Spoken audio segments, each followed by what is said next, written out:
Hello everyone and welcome to another edition of Klis's Mike Drop. We're going to call this the post-schedule, the schedule rollout edition here on Klis's Mike Drop.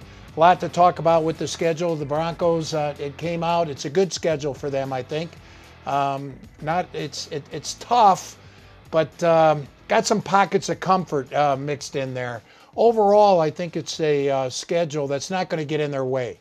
In other words, if they're a good team, the schedule's not going to prevent them from being a good team. You know, they'll be a playoff team if they're who we think they are.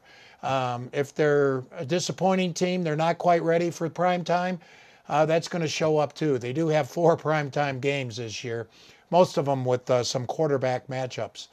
But today we have, we're going to get to the schedule here in a moment. But first, we're kind of, let's recap a little bit of that rookie minicamp we had a couple weeks ago covering the Broncos. And one guy that we were able to talk to was Pat Bryant, the Broncos' 3rd-round draft pick. But Pat Bryant is one of those guys, everyone thought, or I should say 6 or 7 teams thought that only they had this secret evaluation on him and they were going to take him in the 3rd and 4th round. And the reason why people thought they were going to get him and other teams were going to sleep on him was because of his slow 40 time. He ran the 40 at the combine in 4.61 seconds. And that's about how fast he is. He's not a burner. And when you run 4.61, the concern is separation, whether you can get separation off the line of scrimmage. Sean Payton did see that he's very good off the line of scrimmage physically, with his moves, with his savvy. He can get off the line of scrimmage and get free within the first 2 or 3 steps off the line of scrimmage. And then he's Cortland Sutton-like with his strong hands, his ability to compete on the 50-50 balls. We saw him at the rookie minicamp, caught a pass right in front of Jahdae Barron, who was covering him one-on-one. So we had a chance to hook up with Pat Bryant in the locker room, and here's our interview that we had. We're interested. You had one route against Jahdae Barron, and you wound up coming down with the ball. Oh, yeah. Talk about that play. I mean, great rep, you know what I'm saying? Iron sharpens iron, going against a great guy like that, you know. At the end of the day, we both got better, you know what I'm saying? Took care of each other. He could have easily, taken me to the ground, ripped the ball out, but, you know what I'm saying? Like I said, iron sharpens iron, going against a great guy like that. Can't do nothing but get better. What has been your impression so far that's kind of jumped out at you about your first professional practices? Really, you know what I'm saying, how things roll, man, especially at this level, it being a business. So everything, you know what I'm saying, is down to the small details. But having a great coach like, you know what I'm saying, KC, and a great head coach like Sean Payton, just, you know what I'm saying, wouldn't rather be in another place. We've noticed, like Sean Payton, even with the rookie camp, he's big on splits, on route running, shoulder, that type of stuff. Is that something that kind of struck you too? In fact, I mean, like I said, at this league, everybody's good. So at the end of the day, get down to those small details that separates great players from good players. So Sean Payton, after every play, he stops us and give us small details, especially, you know what I'm saying, certain route running. Splits is a huge thing here. So that's one thing that I kind of honed in on at every position. So I'm saying at the end of the day that I can know the whole offense. All right, thank you to Pat Bryant. One thing I like about rookies, they like the media. They don't mind being interviewed.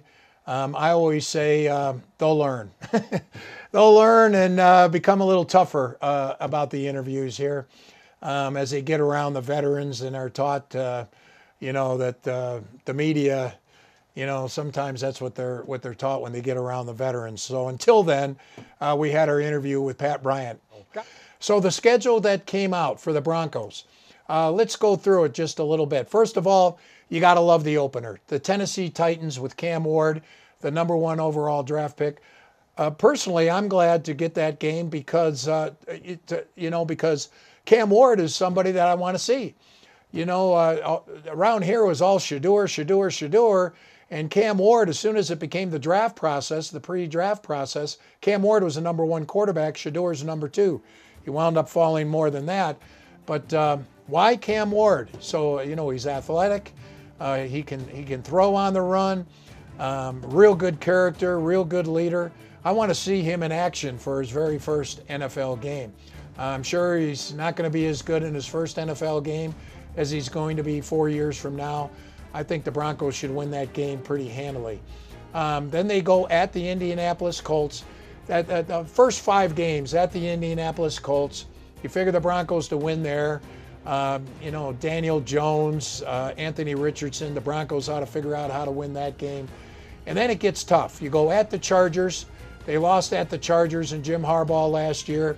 Home against Joe Burrow and the Cincinnati Bengals, which to me is one of the big swing games. There's 5 swing games that I see in the Broncos schedule where, are they going to be 9-8 or are they going to be 12-5? And there's like 5 games that really kind of come into play where they can win or lose. They're going to be tight. That's the Bengals game. You got to win that game at home. Because on the other side are the Philadelphia Eagles, the defending Super Bowl champs, at Philadelphia. So in those first 5 games, you figure the Broncos to go 3-2 if they beat the Bengals at home. It's going to be tough beating the Chargers on the road, tough beating the Eagles on the road. And then you have the international game. You go to London to play the Jets. No bye at the end of the Jet game. Did talk to the people in charge of scheduling the day after, and they said, look, there's so many international games now that the bye is not something that's promised or guaranteed. There's 19 teams that didn't have a bye coming off an international trip to London. However, the Broncos, the first team west of the Mississippi to not have a bye. So it's going to be daunting. The NFL schedule makers did help them out, though, by bringing them back home, number one. And they're playing the Giants, who they should handle, and then the Dallas Cowboys. That might be another swing game, by the way. In fact, I've got that as another swing game. I think the Cowboys are going to be better if Dak Prescott stays healthy. I think they're going to be on the verge of being a playoff team this year. So the Broncos coming home. The Giants will have to travel a couple of time zones to Denver, have the altitude.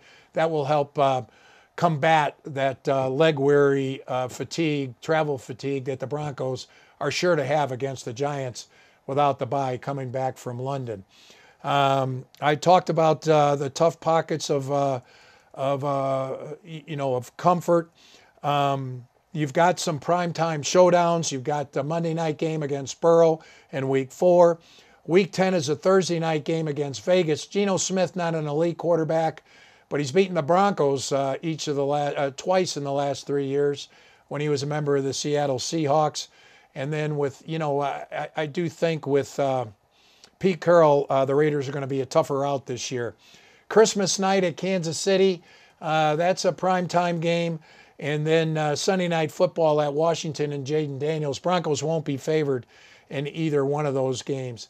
The thing about the schedule that the Broncos like, that Sean Payton likes from what I understand, a couple things. One, it's really a 9 home games, 7 road games, and then you have the neutral site game in London.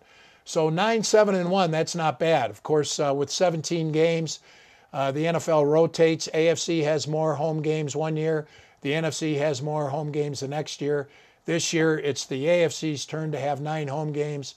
So the Broncos like that. And one of the road games is at London. So they like that. Also, what you're going to see, the preseason on 9 News. It's going to be big this year. I think the big attraction to me, if you're watching the Broncos, is R.J. Harvey, the running back. Big upgrade on what they've had at running back. He's a rookie. We'll see how he does. He's a good runner, looks like. Going to be a good receiver. And pass protection, they're going to have to figure out where he's not going to have to do that a whole lot. Maybe double tight ends, those type of things. They open it up at San Francisco and Santa Clara, and the Broncos and the 49ers are going to have a practice at the Santa Clara training facility. Probably, if that game's on a Sunday, the practice will be on a Friday. If it's on a Saturday, the practice will be on a Thursday, and so on. Then they're home against the Arizona Cardinals. That's the only home game. That's going to be a Saturday game, by the way. I believe August 16th, a Saturday night, about a 7:30 kickoff is what I'm hearing there. Then the final preseason game at New Orleans, Saturday, August 23rd, and that's an 11 a.m. game, Denver time. So the Broncos will be able to get in and out of New Orleans and get going with the regular season after that game, August 23rd. There will be a 2-week break before their opener against Tennessee. Also, some news for the Broncos during late last week. George Paton had to shuffle his personnel staff. You remember he lost 5 guys to other teams. Broncos had one good year. They kind of rebuilt that thing, went 10-7. They hit on their quarterback, a rookie quarterback, and all the teams that are struggling kind of want to know what that secret sauce is from the Broncos, and so they hired a lot of Sean Payton's assistant coaches and a lot of George Paton's assistants also. So a lot of changes, and what the Broncos did was basically elevate. They brought back Jordan Dizon to be one of the co-directors of pro personnel. Reed Burkhardt got the biggest promotion. He's now an assistant GM. And then Brian Chesson is director of college scouting, and they had several other promotions. A.J. Durso got promoted to co-director of pro personnel. So a lot more titles, but still less of a staff. George Paton went from 21. When he was hired in 2021, he had 21 guys in his scouting staff and personnel staff. Now he has 18, but a third of them have big titles.